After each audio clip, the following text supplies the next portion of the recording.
those little squats get you stronger than fuck. Plus, they keep the dick harder than death. You wake up in the morning with that 14-year-old dick that's burning a hole in your pocket. And mom is already cooking breakfast for the kids. I got to sit there with a heart on it. Think about what That's the good. fuck, fucking pure strength, you cocksuckers. See what those squats do to your dick. It's nice to wake up with a heart on, and right? all these little half of fruit cakes. I suffer from erectile dysfunction. I'm over here 56 with a fucking rock between my pocket that King Jong-un would look at and go, what the fuck is that missile? The Iranians would have dropped it on Arabs, everything with this fucking, I mean, it's a dick of death. It's the truth. I get dirty thoughts at night. And you think it's because of the leg press? I think it definitely is. I really believe that squatting, I started squatting after I had knee surgery. Mm-hmm. Just fucking around with it on my own at the gym. I started doing it at the Y. Just squatting, because I always knew that if you squatted first, it released something in your body to make you, and I had the knee surgery, and within 4 months, I knocked my wife up at the age of 49 years old. This is a guy who doesn't do pills or drink alcohol, sleeps 7 hours a night, is a little overweight, and he smokes pot like a motherfucker. So Harvard said that if you smoke reefer, your sperm cell go down.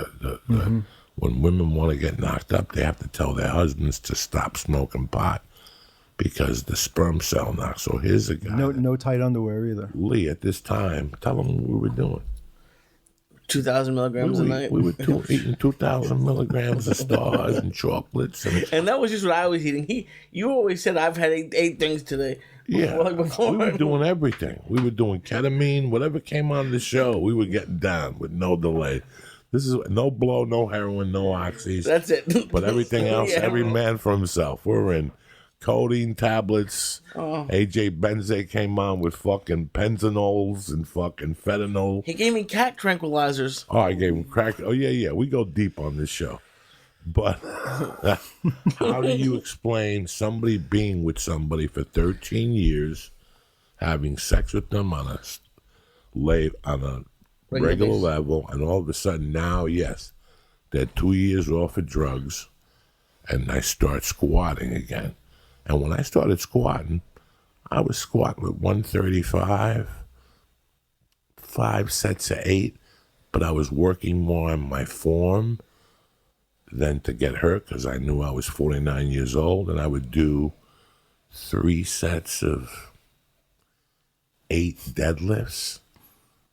But when I walked out of there, I could tell something was going on, and then I started getting hornier and hornier and hornier, and I knew I put it back to being 16 when I would hang out with, from 16 to 21, I hung out with bodybuilders, and then in Colorado, those bodybuilders came from Brown University.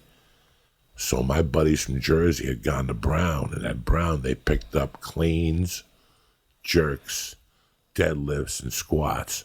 So there was no more curling allowed. They had a no curling rule in the house.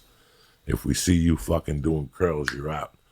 So every day, one guy was a garbage man, 2 guys were construction guys, and myself. We would meet downstairs at 6 and do this clean whatever program, but we incorporated Ira Wolf's. Ira Wolf was a Jewish guy in our neighborhood that went to the Olympics as an assistant strength and conditioning coach in '84, and his principles were the power of 10 in 1984. When you worked out with him before football, before basketball, if you didn't play football, you had to do cross country with him. It really wasn't cross country running. It was a little bit of sprinting and a lot of heavy weight, low reps, slow. Bench squats, he would call them. I still remember his bench squat, and I still remember my vertical jump going from 28 inches to now I could grab the fucking rim And by freshman year, I was jumping up and grabbing the rim. I couldn't slam dunk.